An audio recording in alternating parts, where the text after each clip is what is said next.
It's rain-wet streets, it's nights like this with fog rolling in, cars, faceless people going by doing the things that they're doing. There's something kind of hypnotic about it.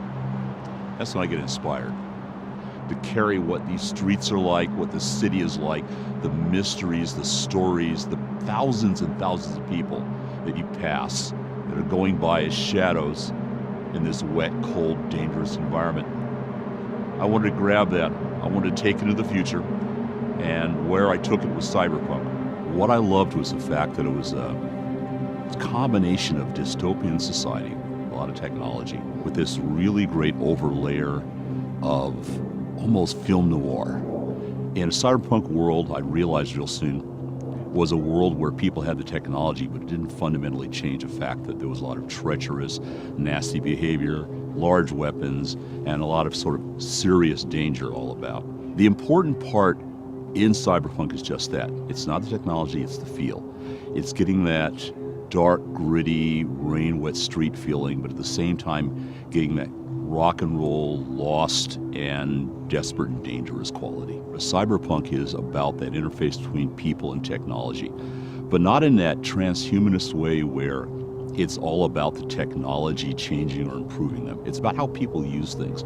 There's a great Gibson saying, the street finds its uses for things. And that's what Cyberpunk is about. Cyberpunk isn't about saving humanity, it's about saving yourself. We've approached doing it as a video game numerous times before. We have fought to find somebody who was enough of a fan of the world and the game to not want to go change it around or to stick a label of cyberpunk on it and then do something totally different.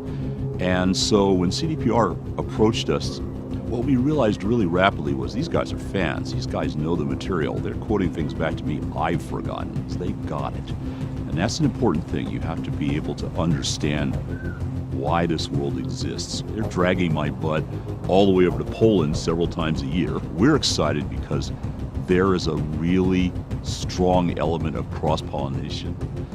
There's a really strong element of cooperative building going on. And that's really great.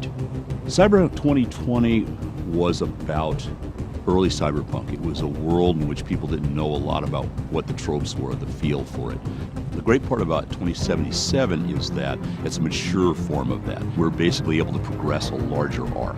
You're going to get to see the outcomes of things that we started to talk about in the Fourth Corporate War.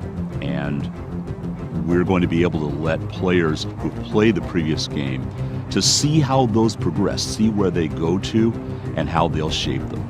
We're looking at the same mucky, nasty night city that you were in before, just a lot bigger and probably a lot more dangerous, and with a lot of players you don't know about yet.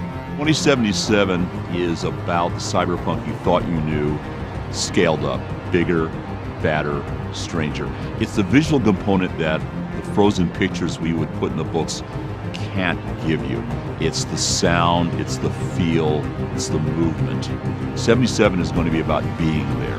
We've gone through a long, long journey, all of us. Those of you who've been fans have been waiting for us to get the right game together at the right time, the right team. And we were going to wait long enough to make sure it happened the right way. Cyberpunk 2077 is going to be the right way. And I can't wait to play it. And I'm hoping you guys will want to play it as much as I want to play it. Because it's going to be a hell of a ride.